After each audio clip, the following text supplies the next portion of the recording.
নমস্কার, প্রিয়াস কিচেনে আপনাদের সকলকে স্বাগত জানাই।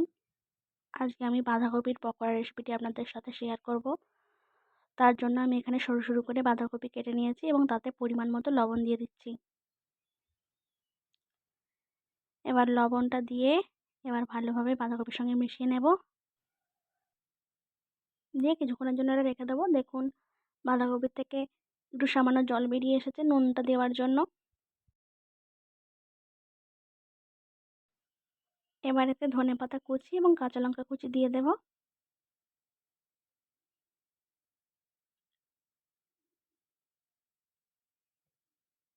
আর সামান্য পরিমাণে একটু হলুদ গুঁড়ো দেব, একটু হিং দেব, জিরে গুঁড়ো দেব, ধনে গুঁড়ো দেব আর দেবো একটু সামান্য পরিমাণে গরম মশলা। এবার দিয়ে ভালোভাবে এটাকে মিশিয়ে নেব। এবার এতে বেসন দিয়ে দেব। আমি এখানে 5 চামচ মতো বেসন দিয়েছি, আপনারা আপনাদের পরিমাণ মতো বেসন দিয়ে দেবেন। দেখুন বেসনটা দিয়ে এবার ভালোভাবে বেসনটা এর সঙ্গে মিশিয়ে নেব। আর একটুও জল না দিয়ে এরকম শক্ত শক্ত করে বাঁধাকপিটার সঙ্গে মেখে নেব। এটা জল ছাড়াই মাখা হয়ে যাবে।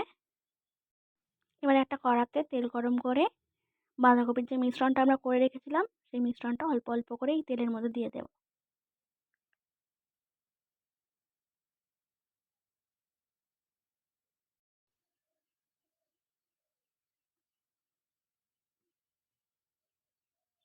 এবার ভালোভাবে আমি এগুলোকে ভেজে নেব। এক পিঠ হয়ে গেলে অপর দিকটাও উল্টে দেব।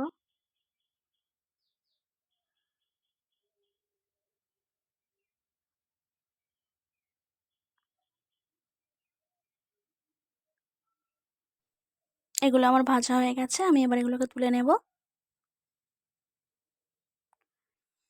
এই পকোড়াগুলো খুব সুন্দর খেতে হয়, আপনারা অবশ্যই বাড়িতে একবার তৈরি করে দেখুন। আর কেমন হয়েছে অবশ্যই আমাকে কমেন্টে জানাবেন।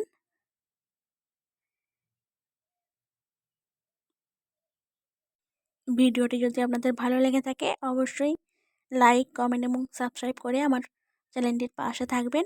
আর এতক্ষণ ধরে ভিডিওটা দেখবার জন্য ধন্যবাদ।